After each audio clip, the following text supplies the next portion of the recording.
Collide is a movie that opened up in around 2,000 theaters, yet somehow barely anyone really knows about it, so I saw it, and I'm reviewing it for you guys. But really, what this movie's about is Nicholas Hoult plays a guy who lives in Cologne, Germany, and he's living the drug dealer life until he meets Felicity Jones, and he realizes, oh my gosh, she's the one for me, so he kind of gives up the drug dealer life until, oh no, Felicity Jones needs another kidney, and they realize they can't afford it on their salaries, so he has to go back to the drug dealing life. He's going to steal some drugs from Anthony Hopkins because Ben Kingsley told him to do so, but then some things go wrong, and then we get an exciting action movie afterwards. Honestly, I did not watch the trailer for this movie. I knew of its existence. I saw it on the coming soon on Movie Insider and IMDb and all of that, but I had never watched the trailer for this movie, and I was really hoping to see Get Out last weekend. Unfortunately, I wasn't able to because it's rated R and I'm not 17 yet and I can't get in without parents' permission. The parents didn't want to see it. You know that whole thing. So I was like, well, I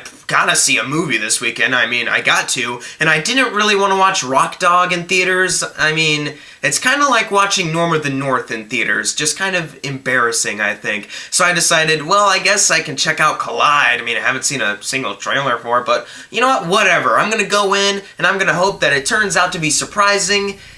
And it wasn't. The best way I could describe this movie is that it is the cheapest version of The Transporter that I think we've ever gotten. Because this movie kind of sets itself up as like this exciting car chase movie with a lot of cars going boom boom and a chase on an Autobahn. It's gonna be so cool, guys. But there's really only two cool moments in these car chases, and those two moments are my only pluses with the movie. There's one shot involving like a continuous shot of Nicholas Hoult driving, and there's just a bunch of crap happening all around him, but the camera never cuts, and I was like, if they keep this up for the entire scene, this might be the best thing about this whole movie.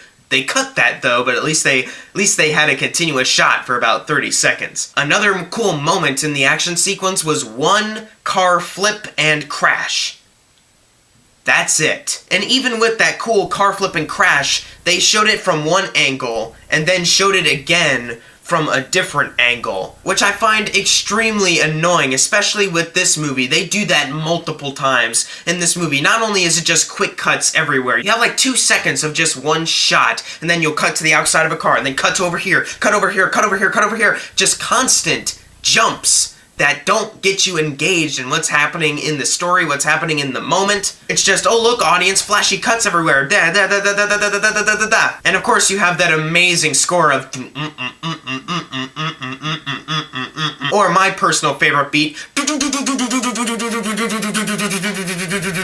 The first time they played that score in the movie, I was like, oh my god, they are not even trying to hide the fact that they're cheap. It's just that generic action movie score accompanying generic action movie things, even the car chase scenes. One of my favorite action scenes to see, like, on screen is a car chase, because instead of just people punching each other, there's driving and there's other people involved. In this movie, they somehow managed to make the car chase sequences really boring, and then there are some times where they will have, like, a foot chase. I think pretty much the only action scenes in this movie are chases. I honestly can't think of like one fist fight.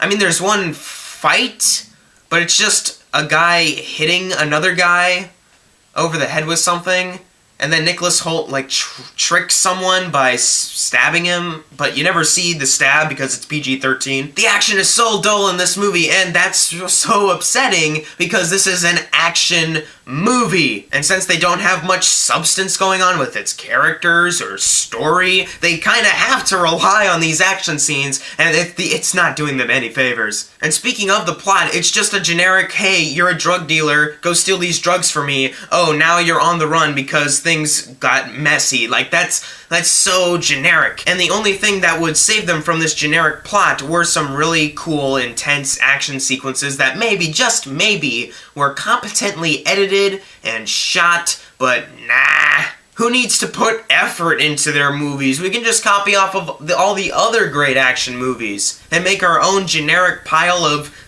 ugh. And even when it's just trying to be a plain movie with no special action scenes, the direction here and the editing is just so confusing. Like, there's ADR up the butt in this movie, and I noticed it right away when they're, like, Felicity Jones and Nicholas Hoult first meet at this party, and Nicholas Hoult comes up, and by the way, both Felicity Jones and Nicholas Hoult are British, but they both play Americans in Cologne, Germany, so it was really funny for me to just have Nicholas Hoult come up ADR going, oh, it's really nice to see another American around here in Cologne, Germany, and as soon as Felicity Jones said something, I was like, that isn't Felicity Jones. Like, it does not sound like an American accent Felicity Jones. And I was like, okay, maybe it's just the atmosphere. They're surrounded by tons of people. Okay, maybe the next scene it'll get better when things are a little quiet. Well, in the next 20 seconds, they cut to a scene where they're talking to each other at a bar, and still, somehow, the voice that Felicity Jones was projecting did not sound like Felicity Jones, and it honestly didn't seem like it was matching up to her at all. There's literally a scene where there's a close-up. Actually, you know what? It was like this. It was like a shot of Felicity Jones like this, except a little more closer. And she's supposed to be saying something, and you hear a line of dialogue coming out, but instead it just looks like that. Her lips, I am convinced, did not move. They didn't move, yet you hear dialogue. And they tried to hide it by making her do this. You can't hide that from me! And in that same conversation, by the way, the camera work, I don't know what they were thinking. Not only was it just too, like, obnoxious during the action scenes, but there's some moments where all of a sudden they'll be focusing on a character, but then the focus will just shift to, like, their shoulder, and then it'll just focus on the things behind them. And I was like, that is such an easy fix. Just have these people, like, front and center, or have the camera locked down instead of, like, this handheld thing, so that you can actually get a clear shot. Like, this can't be hard. And the editing, as I mentioned earlier, the action scenes are just frenetically edited in the worst way possible, but there's one scene in this movie that always gets under my skin when thinking about it as far as editing. There's a scene where Nicholas Hoult comes back from work, and he's like, oh, hey, honey, and then, you know, that kind of thing. He sits down, and Felicity Jones starts walking in, he goes, hey, honey, what you been up to? And then she walks in going, hey, sits in his lap, and he goes, hey, then they make out. And then they talk about other things. Even though Nicholas Hoult just asked her, what have you been doing?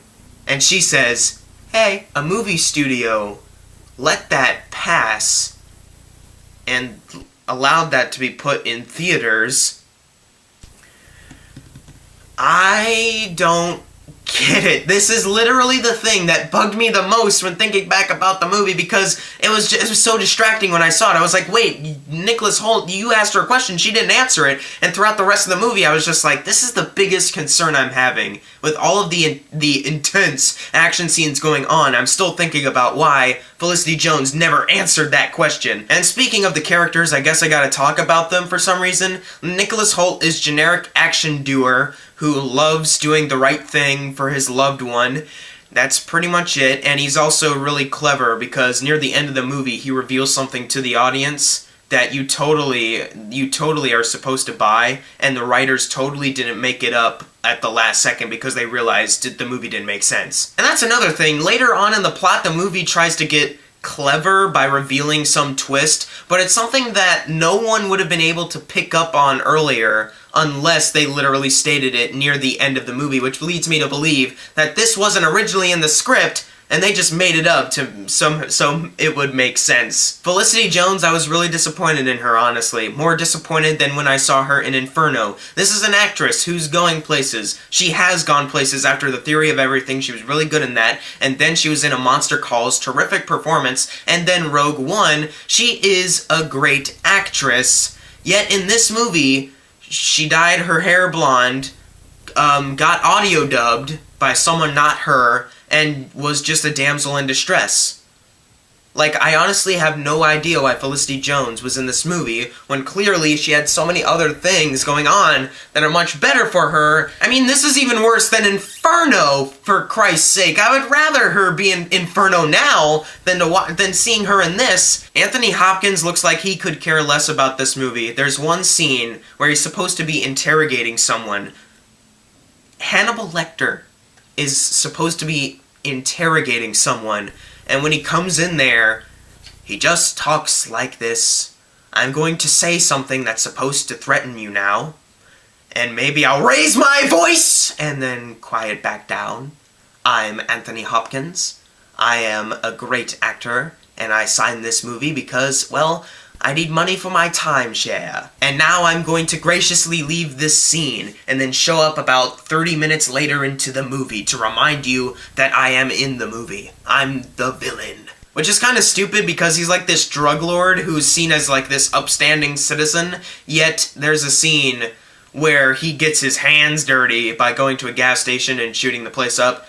You know, there's security cameras that could catch you, like, not such an upstanding citizen. Like, he's even the owner of this business, yet, like, he's doing stuff like this leads me to believe that his character would have done something like this earlier, but would have been caught. This is why you have goons do things for you when you're a drug lord, so that you don't get caught and you can continue running your stuff. At least that's what I've learned from other movies. But by far, the most embarrassing thing about this movie, every time this actor came on, I was like, dear God, no, get him out of there. Ben frickin' Kingsley as this guy, this drug dealer with a weird accent. I don't know what he was doing. It didn't seem like he was bored like Anthony Hopkins, but this is so embarrassing. It's humiliating. I mean, the first scene of him is him sitting down and women just kind of surrounding him, and he's watching a John Travolta movie, and Jamie Lee Curtis, I don't know what the movie's called, but he's watching it saying, like, it's such a great movie, should have won Best Picture. And there's this running gag with him where he's calling Nicholas Hoult Burt Reynolds, and he says, you could light a match off of Burt Reynolds' body because he's so perfect, and I was just like, why are you doing this, Ben? Why are you obsessing over Burt Reynolds? By far the most humiliating thing, though, was when all of a sudden he's just walking through, like, a horse stable, and all of a sudden his favorite song comes on or something, and he's like, oh, I've got to dance now, and he starts dancing. Like the music, like, gets louder in, like, the surround sound, and Ben Kingsley's just dancing, and Nicholas Hoult's, like, walking behind him, like, what's happening here? It was honestly, actually, you know what? That was really incredible. Incredibly embarrassing. Holy schmite. Guys, I do not recommend you watch Collide. It is a generic action movie. In fact, I might have been the only one who actually took the time to go out and see this movie because everyone else was seeing the much better Get Out. I'm jealous of you. You're able to see that while I'm stuck watching Collide. I'm gonna give Collide a D-. It's a generic action film that fails on many, many, many, many levels. It is so horrible. I don't know how this is going to compare later on in the year, but it doesn't really matter because most people are probably gonna forget about this movie after this review. But if you are one of those people that did see Collide like myself, leave it in the comments below what you thought of it. And as always, thank you guys for watching. Make sure to subscribe. I'm Jackson Fulcher. See you guys next time.